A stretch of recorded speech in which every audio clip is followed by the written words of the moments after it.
ఏపీలో నామినేటెడ్ పోస్టుల విషయంలో డిప్యూటీ సీఎం పవన్ కీలక వ్యాఖ్యలు చేశారు. నామినేటెడ్ పోస్టులు ఉంటాయి, కానీ ప్రతి ఒక్కరూ చైర్మన్ పదవులు ఆశిస్తే కష్టమన్నారు పవన్. ఒక్క టీటీడీ చైర్మన్ పదవి కోసం 50 మంది అడిగారని తెలిపారు. నాగబాబు ఎలాంటి పదవి అడగలేదని, టీటీడీ చైర్మన్ పదవి అడిగినట్టు ప్రచారం చేశారని అన్నారు. కేంద్రంలోకి రావాలని మంత్రి పదవి ఇస్తామని మోడీ హామీ ఇచ్చారని, కానీ రాష్ట్రంలోనే ఉంటానని చెప్పానన్నారు పవన్ కళ్యాణ్.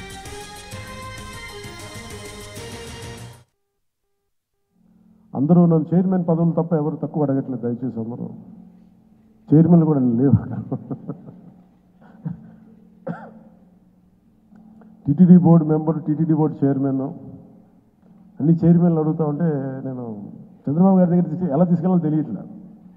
మరి మా పార్టీ సంగతి ఏంటి, ఆయన ఏంటంటే నేను ఏం చెప్పందని కొంచెం పెద్ద మనసుతోటి నేను అందరికీ ఆ ఫెసిలిటేట్ చేయడానికి ప్రయత్నం చేస్తాను. మనందరికీ ఎవరైతే చేశారో. కాదు, ఇది పదవుల దగ్గర ఆగిపోతుంది. మీకు నా గుండెల్లో స్థానం ఉంది, మేము మర్చిపోను. కొంతమందికి పార్టీ పదోన్నతి ఉంటుంది. కొంతమందికి ఈ శాఖల్లో కీలకమైన శాఖల్లో పదవులు అన్నీ నేను ప్రయత్నం చేస్తున్నాను.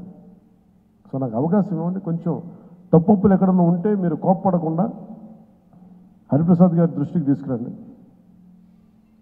నాగబాబు గారి దృష్టికి తీసుకురండి, మిగతా ముఖ్య నాయకుల దృష్టికి తీసుకురండి. చాలామంది నా దగ్గరికి వచ్చి చైర్మన్స్ కావాలి, టీటీడీ చైర్మన్ కావాలని కనీసం ఒక 50 మంది అడిగారు ఇప్పటికి. నాకు ఒకటే ఫస్ట్ సంతోషం. మా ఇంట్లో వాళ్ళు ఒకళ్ళు అడగలేదు, అందుకని ఆనందంగా అనిపిస్తుంది. అంటే గతంలో వైసీపీ వాళ్ళకి మనకు కూడా ఇంట్లో వాళ్ళు వచ్చేసి మొత్తం బంధువులు అందరూ పనిచేసుకుని అంటే భయం వేసింది. మా ఇంట్లో వాళ్ళు అడుగుతారు కానీ సంతోషంగా ఎవరు అడగల.